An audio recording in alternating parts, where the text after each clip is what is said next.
All right, it's the 1977 Ford Bronco. It's got a pretty new paint job within the last few years. It's been fully ceramic coated, so it's got a really nice gloss to it. We got these 33-inch Goodyear tires.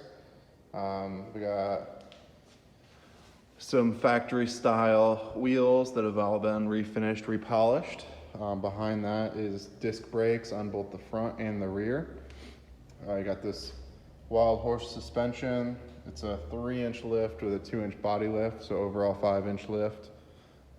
We got the larger hood here because there's a 351 with fuel injection in it as opposed to the 302.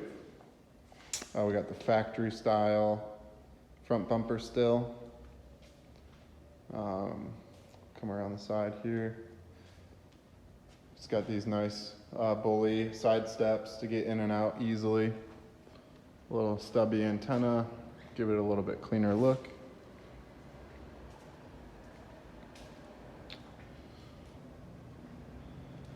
The body's in excellent shape. Small chip right here. The doors line up nicely.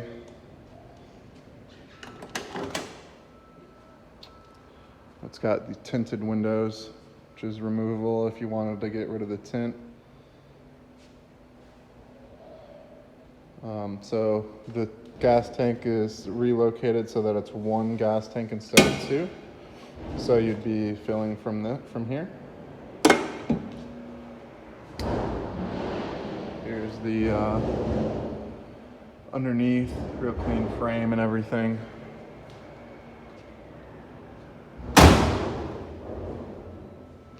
Come around the back here, it's got this fifth wheel on the back that swings out, so it's got this aftermarket steel bumper here. Obviously you can swing this out and open up the door fully. It's got these big speakers, wakeboard style speakers here in the back that are attached to the roll cage. The full interior is all Line-X and everything is marine grade, so you can wash it, get it wet. If it gets in the rain, no problem.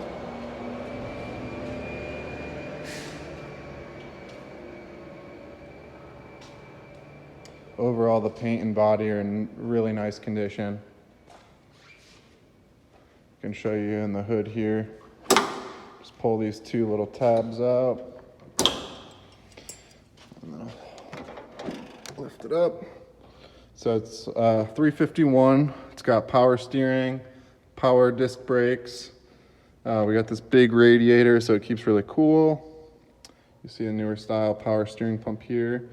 It's got this Phi-Tech fuel injection system. They got pretty new headers in there. Overall, it's got a MSD ignition. It's got a really nice setup under the hood here. And that 351 gives a lot more power than the 302 would. But that fuel injection is really nice because it lets the truck start instantly instead of kind of priming the motor to get it going. So I'll show you back inside here. It's got obviously aftermarket seats that are all in very nice condition. Kind of set up a little bit here. Now this roll cage is probably one of the best roll cages I've dealt with on a Bronco. It not only goes, strengthened in the center here, which is cool for holding on if you're driving. You can steer with your left hand and kind of hold on with your right hand if you want to. But it's, obviously supported in multiple areas in the rear because it's the family style roll cage, so it's good for people in the back, which allows it to have the seat belt attachment for the rear. You got these handles here for that. The nice upgrade includes this digital gauge fuel, so it shows fuel, what percentage it's at, obviously how fast you're going, RPMs, all that stuff. So it's not analog anymore. The speaker system is great. It's got this nice setup for the head unit. They've got a speaker in the front of the center console, the rear of the center console, and then like I showed you, the wakeboard style towers in the back.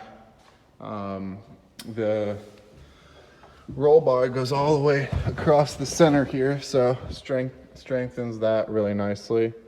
And then you have some gauges for like the transmission, see if that heats.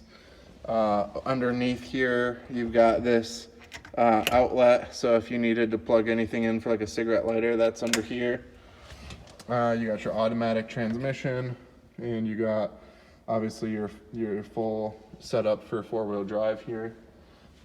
This is a really nice feature that you can lock the center console. That way, if you don't have the top on and you got valuables you want to store in here, you can. You get the windshield wipers all work. Right now there's not a cover on the motor just because when the hard top's on and stuff doesn't exactly fit, so we usually leave that off. But this is a full cold start. The truck hasn't been turned on in at least 24 hours.